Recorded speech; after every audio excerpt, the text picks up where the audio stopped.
problem? Yes. Let's consider a skydiver. When they first jump off of an airplane, we know that the very teeny tiny instant before they begin to fall, their velocity is 0 meters per second. How many forces are acting on the skydiver, Glenn? Just one. Gravity, right? Yes. Here's the free body diagram of the diver. Notice that there's only one force acting on it, and that is the force by gravity on the diver. Now, let's consider after it's been falling for a little bit. If we were to call the diver's velocity after a small amount of time, we can call it V1. It makes sense that V1 is greater than V0 because, like we said, he's been falling for a bit. How many forces are acting on the diver now? Well, there's still the force of gravity, since that always is present. And I guess air resistance? What direction do you think air resistance is pointing in? I suppose that since it's resisting the motion, and since the motion is downward, then the air resistance would be upward? That's correct. So the force by the air on the diver that we drew on our free body diagram, also known as air resistance, is usually referred to as the drag force. Now, why did we draw the drag force smaller in comparison to the weight of the diver? Is it kind of like when I'm driving in the car and stick my hand out the window? If I'm going slow, the wind against my hand is small, but when I drive faster, then it's bigger? Yes, that is correct. Now, let's consider a long time after the diver is jumped. So now what would let's call his velocity now V2. And of course it would be greater than V1 because he's been falling for a very long time now. Doesn't look so happy. And we already said that V1 is greater than V0. So what would the free body diagram look like now?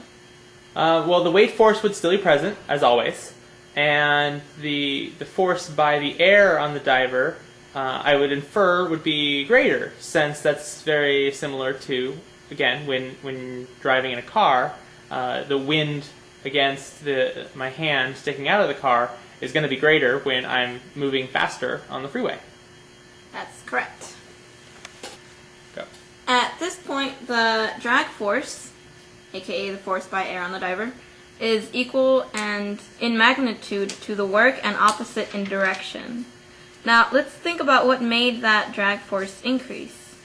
Net acceleration is related to, by Newton's second law, to the net force, which is, in this case... I guess the net force would be 0? Yes. And so what does that tell us about the net acceleration in this case? It would not be accelerating. Yes. And at that point, because it's not accelerating, it reaches a constant velocity, which we refer to as terminal velocity. So we found that the force of drag is dependent upon the velocity? Yes. Yes, it is. But it's also dependent on other things, which we will take a look at now. So, Glenn, have you ever belly flopped into a pool? Yeah, I have. Did it hurt?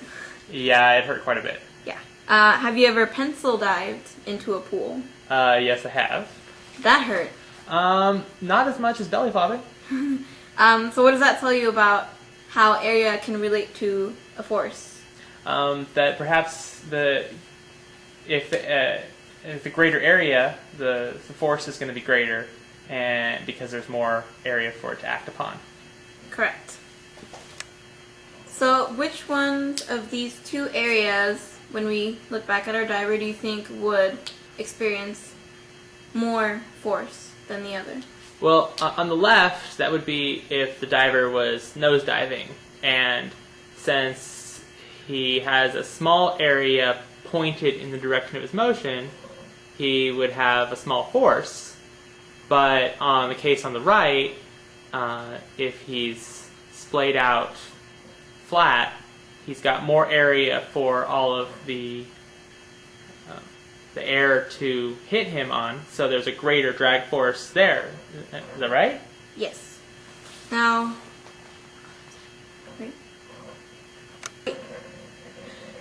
so we know that greater area constitutes, or is related to, greater force, but let's consider now a falling hockey puck and a falling baseball. With the same cross-sectional area, do you think they would experience a different drag force?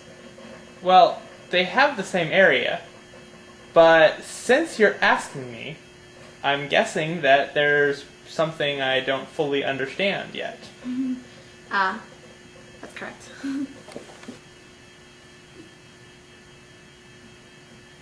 Even though the area is the same, the shapes are different.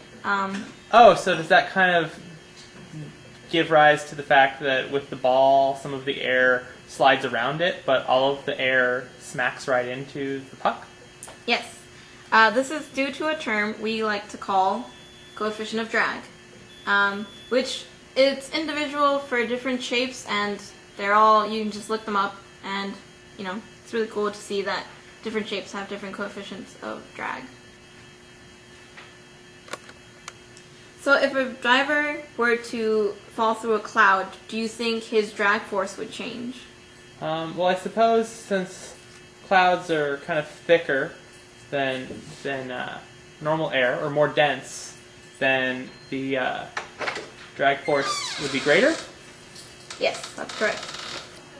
So, well, with a higher density, there's a lot more particles to bombard against the diver, and in a lower density fluid, there's so many fewer particles to hit. Yes. So with this relationship, we see that the higher the density, the higher the drag force. The lower the density, the lower the drag force. So to summarize, we've looked at the relationships in between drag force and, say, velocity. Here we have velocity squared. It's beyond the scope of this class to understand why it's squared. So we're just going to say it's squared for now, and, you know, just believe me for now. And then we focused on the relationship in between area and drag force, and coefficient of drag and drag force, and the density of whatever it is you're falling through. And here we have alpha, which what it means is just as proportional to. So for example, as A is proportional to B, then as A goes up, B goes up. As A goes down, B goes down. So as your velocity increases, drag force increases, as area increases, so on and so forth. When we've done experiments in real life, we've noticed that the drag force isn't just equal to velocity squared times area times coefficient of drag times density. It turns out that all you have to do is just divide all of that by 2 and you get your drag force. So now, Glenn, what do you think would happen if the diver were to open his parachute?